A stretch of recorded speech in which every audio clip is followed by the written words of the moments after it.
Living and working in rural Tanzania for the last decade, I've had the incredible opportunity to listen to thousands of East Africans tell me what they believe their biggest frustrations in life are. For a population that lives on $1 to $2 a day, I was actually really surprised at what I heard. I thought I was going to hear a list of all the basics: food, water, shelter. But what I heard was that people wanted access to a modern lifestyle. They wanted all the things that government or the private sector provide us. They wanted better infrastructure, they wanted roads, and particularly, they wanted electricity. So, it's when the sun sets tonight, 1 out of 2 Africans are not going to reach out and flip on a light switch. Instead, they're going to light a wick, combusting kerosene, which is jet fuel, to create a dim, smoky light to light their home and ward off darkness. Really, it's just crazy. The World Bank estimates that a single kerosene lamp in a room for one evening, just an average size room, has the same health impacts as smoking 2 packs of cigarettes a day. That's insane. So what this means is the world's poorest people are paying more for inefficient energy, and there has to be a better way. It's 100 years after Edison invented the light bulb, and we still have 1.6 billion people who live without access to modern electricity. So my business partners and I decided that it's time to stop looking down and start looking up. And I'm not talking about God. So we actually, when you look at Africa, it's the sunniest place on the planet. Why is it that solar technology isn't accessible to everyone, everywhere? So we went out and started knocking on doors. And we found John Nasari. This is John. John lives in Tanzania. He has 3 kids who study by a kerosene lamp every night.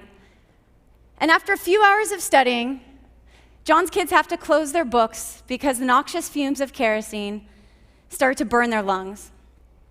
Of course, John doesn't want to create unhealthy living conditions for his family, but what does he do? We talked to many people like John. We talked to many families, we went to many doors. And what we found was actually surprising. The reason why people do not trade in their kerosene lamps for solar panels is risk. Someone like John would have to spend his entire life savings to go out and purchase and install a solar system. If it wasn't for financial risk, then what if somebody steals it? What if it breaks? Who does he know who could fix it? How much is that going to set him back? How much is that going to cost him? So in a place where everything breaks, we started to look for an environment-proof solution, and not necessarily technology, more of a rugged off-road version of a business model.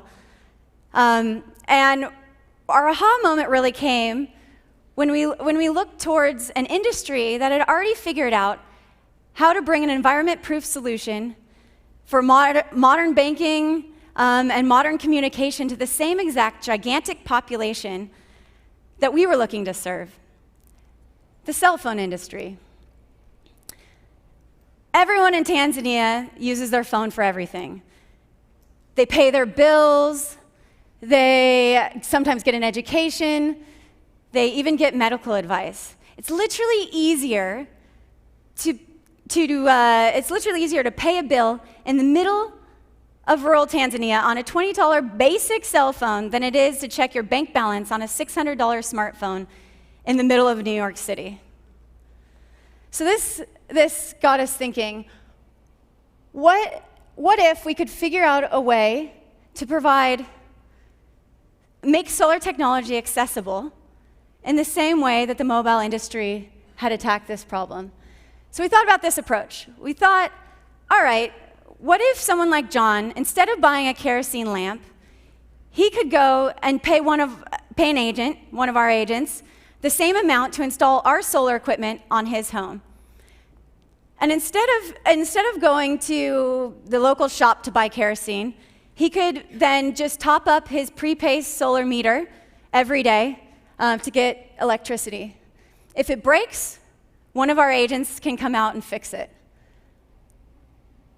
So with this service, someone like John would get 50 times more light for less money and less risk. So this is exactly what we did. So this is northern Tanzania, Mount Kilimanjaro up here in the top right. And over the last year alone, we've installed tens of thousands of solar systems connecting over 30,000 people with access to a modern lifestyle. And one of the surprising things is that right here in the middle of this map, 300 of those systems were installed by John as one of our sales agents.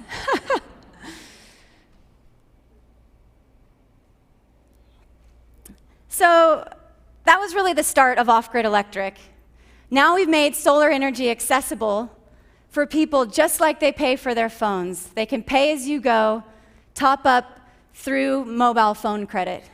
And one of the biggest lessons that I've learned over the years of working in what would be considered a limited resource environment is that there are no limited resource environments.